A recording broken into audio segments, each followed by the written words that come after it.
பேசுது.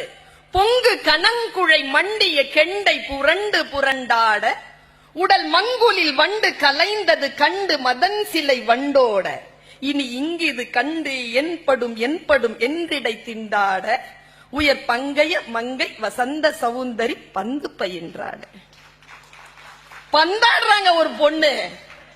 அவ கண்ணு மீன் மாதிரி இருக்குதான். அந்த மீன் இந்த காதுல இருக்கக்கூடிய குழை இருக்குல்ல, அதுல வந்து அப்படி பார்த்துட்டு போதான். பொங்கிய பொங்கு கனங்குழை மண்டிய கெண்டை புரண்டு அப்படி எழுதுவாங்க. தமிழ் ருசியானது. அதை கெடுக்கிறவங்களுடைய விரலை நறுக்கணும். தமிழ் எவ்வளவு ருசி. நான் ஏன் தெரியுமா ருசி ருசி ருசின்னு சொல்றேன்? ருசிச்சு பார்த்து சொல்றீங்க. ருசிச்சு பார்த்து சொல்றேன். நான் உருது பேசுறேன் தானே, எனக்கு ஆங்கிலம் சரளமாக பேச தெரியும், எனக்கு அரபி தெரியும், ஆனால் ஹிந்தி தெரியுங்க. இதெல்லாம் தெரிஞ்சுக்கிட்டு சொல்றேங்க.